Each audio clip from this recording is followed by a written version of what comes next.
Assalamualaikum warahmatullahi wabarakatuh. Perkenalkan kami dari kelompok 4. Perkenalkan nama saya Rina. Nama saya Jigan. Nama saya Wahyu. Perkenalkan nama saya Ila. Nama saya Herawati. Saya Siti Fauziatul. Kita bahas tentang masa reformasi sekarang. Masa reformasi itu adalah masa di Indonesia dari tahun 98 sampai nggak tahu kapan. Karena sekarang pun masih masa reformasi. Nah, bagaimana sih kronologi masa reformasi? Nah, kita bahas ya. Pertama-tama, bagaimana bisa ada reformasi itu karena adanya krisis moneter di tahun 97 melanda Asia Tenggara, Indonesia salah satunya. Dolar naik dari $1 2.500 jadi 15.000, naik 6 kali lipat, kacau dah. Bahkan akhirnya membuat masyarakat gak percaya lagi kepada pemerintah, krisis legitimasi. Nah, selanjutnya lagi setelah krisis legitimasi itu, tahu-tahu di pemilu 97 yang menang Golkar lagi dan Soeharto dipilih lagi untuk lanjut jadi presiden. Kan gak lucu kan ya? Dia gak becus tapi dia lagi kepilih lagi gitu. Nah, akhirnya mahasiswa pada demo dan menuntut ada 6 agenda reformasi: adili Soeharto, amandemen UUD, hapus fungsi ABRI, otonomi daerah, supremasi hukum, dan pemerintah harus bersih dari KKN.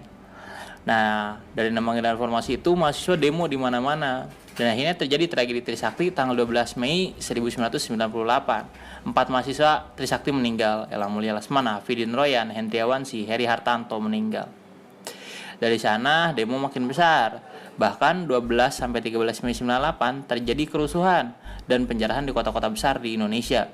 Jakarta, Solo, wah banyak lah di mana-mana, bahkan banyak yang diperkosa-perkosain.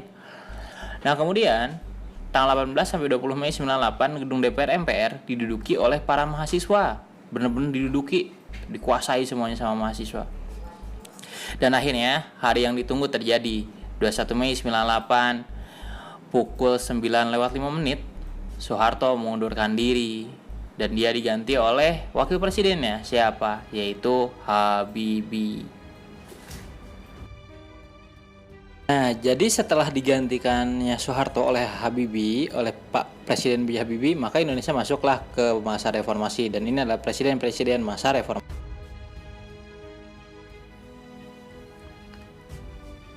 Oke, nah sekarang B.J. Habibie itu dimulai tanggal 21 Mei 1998 dan berakhir tanggal 20 Oktober 1999.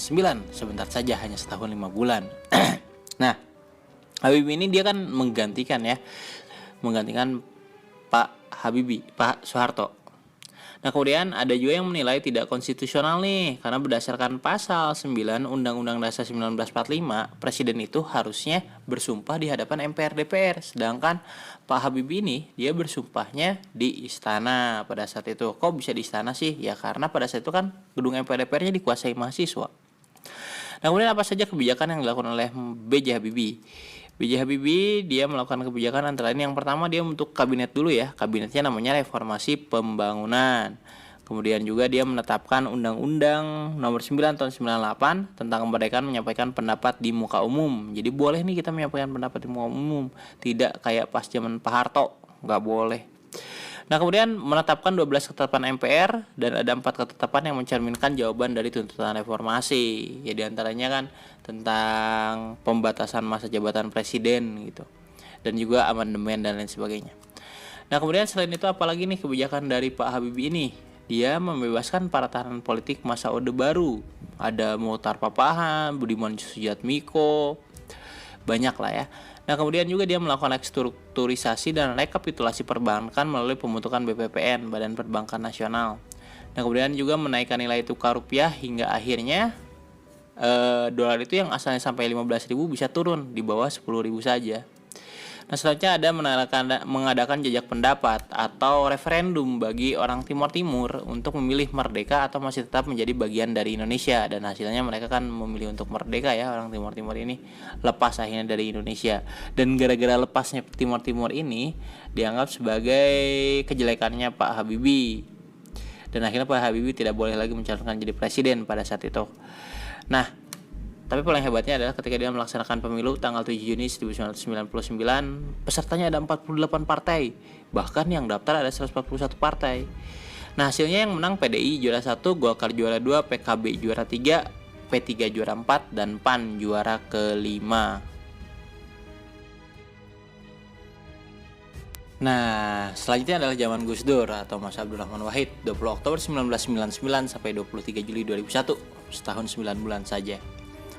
Nah, gimana dia bisa jadi presiden? Itu gara-gara Gus Dur didukung oleh koalisi poros tengah yang dimotori oleh Amin Rais di MPR. Gus Dur sendiri terpilih sebagai presiden karena mengalahkan Megawati. Presiden Gus Dur 373, Presiden Megawati 313 suara, dan akhirnya Megawati hanya jadi wakil presiden saja. Nah, kemudian kebijakannya apa saja sih pas zamannya Abdurrahman Wahid ini? Pertama, dia membentuk Kabinet Persatuan Nasional, presidennya dia, wakil presidennya Megawati. Kemudian memisahkan TNI dengan polisi, kemudian juga dia menghapus Departemen Penerangan dan Departemen Sosial agar nggak terlalu banyak kabinet tuh gitu, nggak terlalu gemuk. Nah, kemudian dia menyetujui perubahan nama Irian Jaya menjadi Papua dan juga menyetujui pengibaran bendera bintang kejora sebagai bendera Papua. Lah, ini separatis, kata Gus Dur, bukan separatis. Selain juga punya bendera, PSSI juga punya bendera katanya.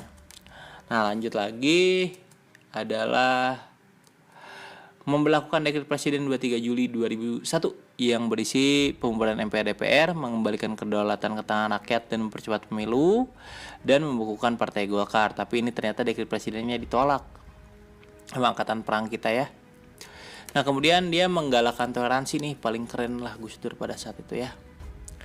Dan terakhir, Gus Dur tuh terlibat dalam skandal Brunei Gate dan Bulo Gate yang akhirnya itu membuat Gus Dur jadi dijatuhkan dari kepemimpinannya dia itu, dan akhirnya dia digantikan oleh Megawati. Tapi kata Gus Dur paling keren ketika ada anak buahnya, teman-temannya dia mau membantu melawan, kata Gus Dur tidak ada jabatan di dunia ini yang perlu dipertahankan mati-matian. Keren banget Gus Dur.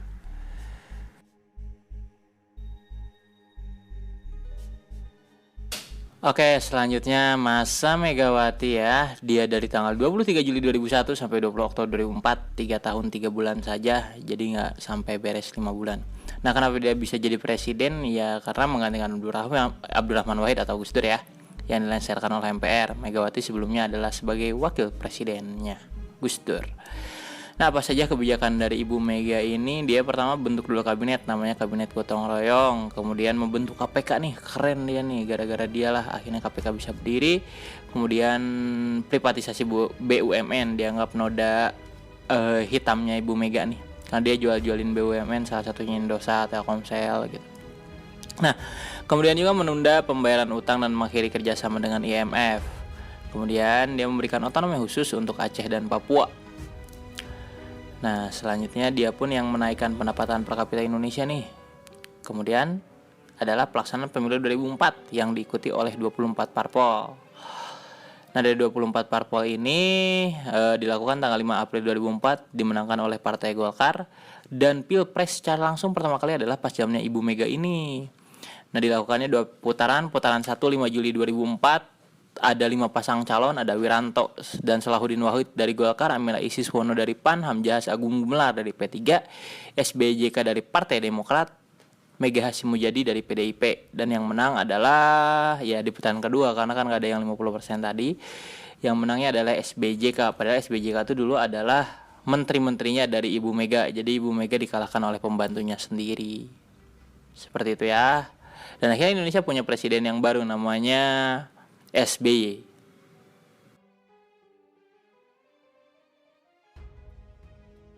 Selanjutnya Bapak SB Susilo Bambang Yudhoyono, bukan Susilo Bambang Pamungkas ya. Nah, 20 Oktober 2004 sampai 20 Oktober 2014, 10 tahun, 2 periode sampai pensiun dia ya.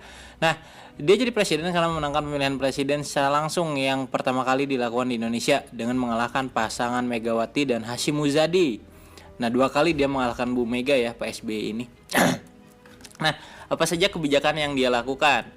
Pak SBY melakukan kebijakan pertama adalah membentuk kabinet, namanya Kabinet Indonesia Bersatu. Ada 2 jilid ya, jilid 1 dan jilid 2. Kemudian dia mengubah minyak tanah, mengkonversi minyak tanah menjadi gas. Jadi masyarakat tuh harus menggunakan gas semuanya, nggak ada lagi yang menggunakan minyak tanah.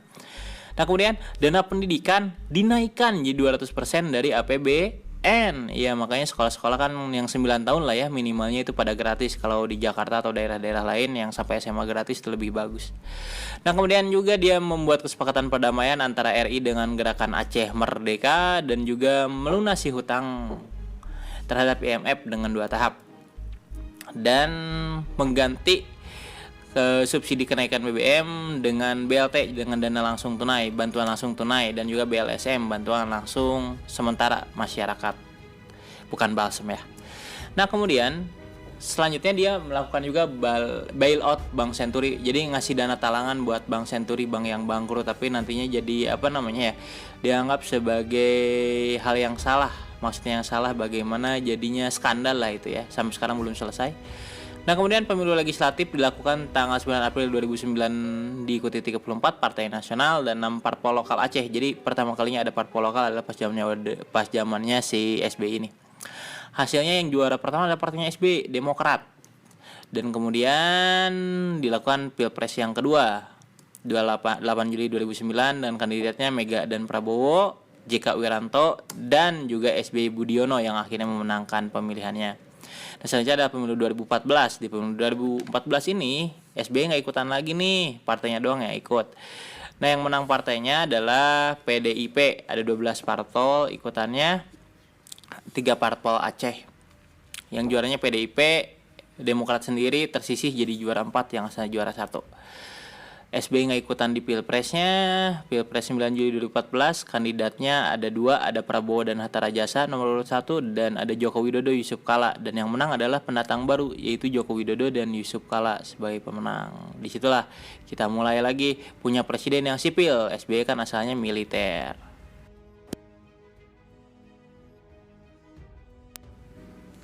Oke, terakhir di masa reformasi ada Presiden Joko Widodo. Dia memulai masa jabatannya tanggal 20 Oktober 2014 dan entah nggak tahu sampai kapan. Bisa 10 tahun, bisa mungkin 10 tahun lewat atau mungkin ya bisa dijatuhkan ya seperti yang telah banyak terjadi. Nah, si Pak Jokowi ini dia menjadi presiden karena menangkan pemilihan presiden secara langsung dengan mengalahkan pasangan Prabowo dan pasangannya Prabowo 2 kali dikalahkan oleh Bapak Joko Widodo ini. Nah apa saja kebijakannya? Yang pertama kebijakan dia adalah membentuk sebuah kabinet namanya Kabinet Kerja di 2014 sampai 2019. Kemudian yang kedua dia membentuk Kabinet Indonesia Maju di 2014 sampai 2019. Jadi nama kabinetnya berubah. Nah kemudian apa lagi yang dia lakukan? Ya masih banyak yang dia lakukan sebenarnya, tapi kan masih proses. Saya tidak mau menilai sebuah proses, kita nanti saja tunggu hasilnya ya, karena masih proses. Jadi ya tentang Joko Widodo kebijakannya saya hanya bisa berbicara sampai sini saja. Semoga bisa lebih baik Indonesia di tangan Pak Jokowi dan bisa sampai akhir sampai 2019 Pak Jokowi ya. Jangan dengarkan yang lain-lain Pak Jokowi, terus hebat-hebat saja Pak Jokowi ya. Tapi ingat jangan sampai reformasi yang dicita-citakan oleh para mahasiswa ini bisa sampai dikorupsi. Ingat itu Pak Jokowi, jangan sampai reformasi dikorupsi. Nah itulah tadi sedikit materi tentang masa reformasi di Indonesia yang diawali tahun 98 dan kita nggak tahu berakhirnya kapan. Intinya ya begitulah, reformasi terjadi gara-gara banyaknya yang berdarah-darah, banyaknya korban kerusuhan, banyak juga yang meninggal.